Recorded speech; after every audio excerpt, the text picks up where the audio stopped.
Hello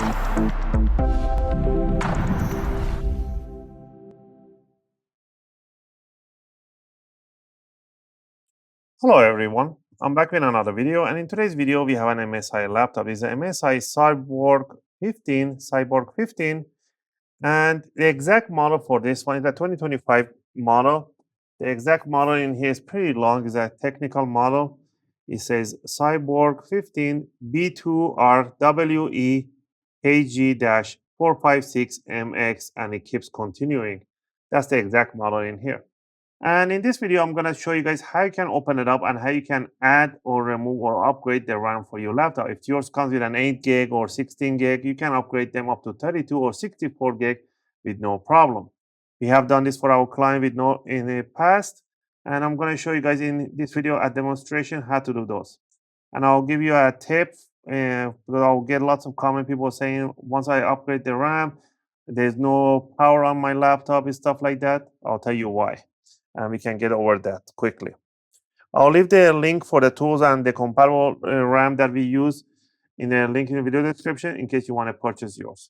Just remember, by upgrading the RAM or replacing it, you're not going to change anything in the system. All your data, all your files, programs, everything will be left the way it was before. So it's pretty much just plug and play. All right, let's get into it. Tool number one, a good screwdriver set. I'll recommend the iFixit screwdriver set. I purchased myself this iFixit basic tool set. And from this basic tool set, we're going to be using a Phillips number one. If you get a pro set, that will include you with some opening tools, some tweezers and stuff like that. If not, grab yourself a metallic guitar pick. These are suitable to opening cases and covers. Next, a good plastic or wooden spatula will be handy to have. This one's pretty beaten up. All right, so with these two in hand, let's get into it. On the bottom of the laptop, there's a whole bunch of screws. There's two types of screws in here, the short ones and the long screws. The short screws are the front end of the laptop. There are 4 of them right in here. And the long screws goes from the side to the back corner, all the way back mid, and 2 in the middle. Don't forget about this. They're kind of camouflaged in here. Don't forget, always remove these 2. All right, let's start from the corner bottom and remove all the screws and keep them in a separate pile so you don't mix match them. Also, if you guys like my videos, if you find my videos helpful and helping you guys out, you can support the channel by clicking that like and subscribe. I'll greatly appreciate it. It helps and motivates me to make more videos, take requests, and answer your questions in the comment area. Appreciate that.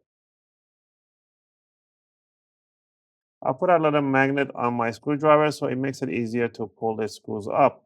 Even the screw head is magnetized, but it's not strong enough to pull these screws out. So with a little attached magnet, it makes it easier. All right, once we remove all the screws, double check, make sure you haven't forgot any screws. You want to grab the opening tool, in this case, the guitar pick. You want to stick it between the plastic and the bottom cover right in here. Just jam it right in there, about 1 or 2 millimeter in there.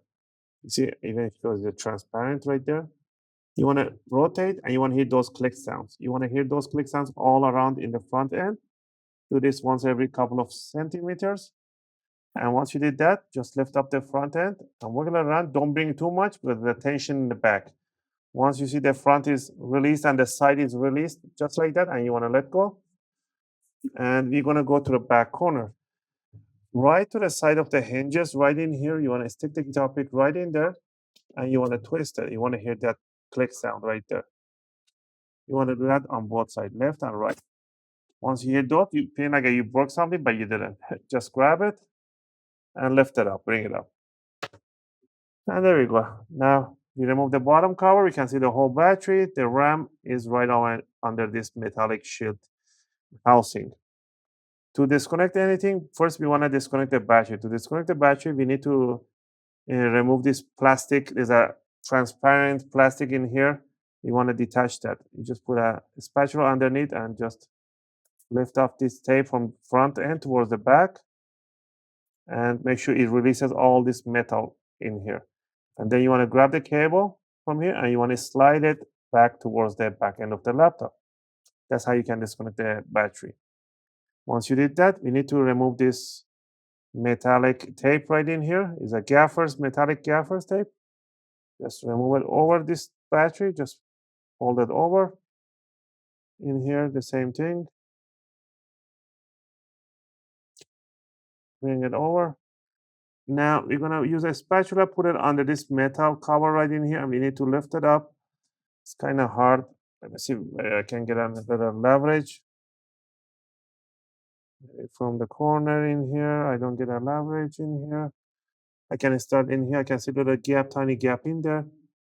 So I'm gonna put a spatula right in there, and I'm gonna let's try lift it up, bring it upward. It's pretty damn hard. It is really hard to pull it out. You see from the back end. I'm gonna try from the corner. I don't know why they did it. So I'm gonna use a curved metallic tweezers. I'm gonna put it somewhere that there is nothing in here, close to the edge. And now it makes it much easier. So I have kind of leverage to pull it out, put it right on the cover and bring it upward. In here, same thing. Make sure you don't damage any component. You don't want to put the guitar pick or these things over the component.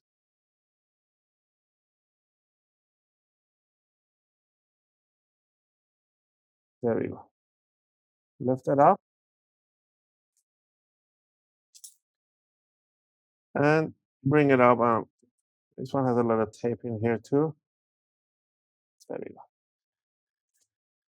And there's your housing that holds it from these clips. The clips right here, 1, 2, 3, 3 on each side, 2 on the back. It grabs it from the side in here, just pinches them so it doesn't move. So you just lift this one upward. And there's the 2 RAM DIMMs in here. These are DDR5. All right, these are DDR5 5500 megahertz transfer. So to remove them, you want to put your 2 fingers on these triggers on this side and pull them away from each other. And the RAM should come out in 45-degree angle, just like this. All you want to do, you want to grab it in this angle and you want to slide it backward. You don't want to yank it towards the ceiling or anything like that because otherwise you're going to break the DIMM or the RAM. Just slide it backward. Some RAMs come with a double-sided chip or single-sided chip. It makes no difference what kind of RAM you buy, what kind of chip side they have. And to remove this one here, same thing. Slide them from each other away, and the RAM will come in 45. Slide it back in 45-degree angle. These are an 8 gig and 8 gig, so you have a 16 gig in total configuration. You can grab a 16 gig and 16 gig for a 32 gig stick. Just make sure the notch on the RAM matches the notch on the DIMM. So if I try to put it the other way around, the RAM simply won't go in because the notches are not matching right in there. So I have to flip it over, regardless the orientation of the chip. You want to slide it in 45-degree angle right in there. And then you just want to simply push it in the middle and you're going to see these triggers open and close very softly. If the trigger doesn't close softly, it doesn't stay straight, that means the RAM is not inserted all the way in here. So again, same thing in here. Bring it in 45 all the way in there, push it towards the motherboard, and you're going to see these triggers open and close. Once you finish with that, all you want to do is grab this cover, make sure you align the clips over the clamps right in there, the metal, and then just push it towards the motherboard. I gotta lift it up again.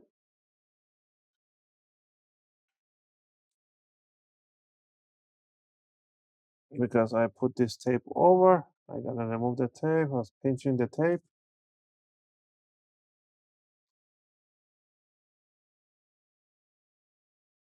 Now we can put it down.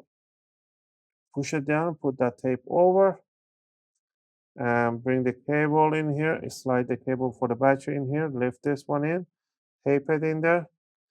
Bring that tape over here, and there we have it. Now to finish it off is to slide this battery connector right inside the jack and push it, bring it all the way towards yourself and tape it down. Now that we have that one in place, we're gonna grab the bottom cover, we're gonna bring it over and we're gonna slide it, put down and push down the side, the back, and you wanna hear those nice click sounds. You wanna hear those clips clicking. And on the back here, you wanna grab these hinge covers. It's not focusing. Is it focusing now? And you want to pinch them and you want to hit that click sound. That's what you want to hear. You want to hit those click sounds in there. And once you finish with those, just put the bottom cover and the screws over. The short one goes in the front end, and the long ones goes all around. Now, if you power on the laptop, it will not power on. Even if you had a fully charged battery, it will not power on. And do not panic. I'll show you why. Once you disconnect the battery and you even plug in the battery back in, the computer, the laptop will not react at all. It's because the circuit is not closed. In order for it to power on, you have to plug in the charger and wait 5 seconds. After that, you can power it on, and then you can just disconnect the charger if you have fully charged battery. And that's because of protection on the motherboard. It detects that the motherboard was and battery was disconnected, so it will not close the circuit. It will require the battery in the charger to detect first before it reactivates the motherboard. So let's go back in here, and we're gonna power it on. And as you can see, nothing happens. No reaction. It's completely dead, but the battery is fully charged. So what happens now? I'm gonna grab the charger. I'll plug in the charger in here, even if it's fully charged. Now wait a few seconds, and then I'll power it on. And now I see the keyboard is lighting up, and the laptop will power on with no problem. Now I can even disconnect the charger, and it will stay on. It just loading the Windows, I'm guessing.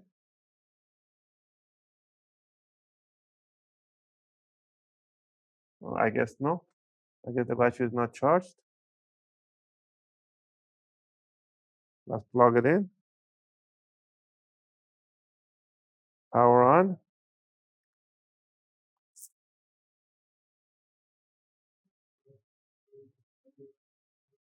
If you disconnect and it doesn't charge, that means you haven't plugged in the battery connector all the way inside the jack.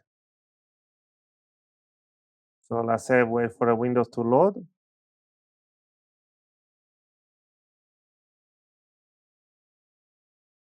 We should see the battery icon right on the bottom.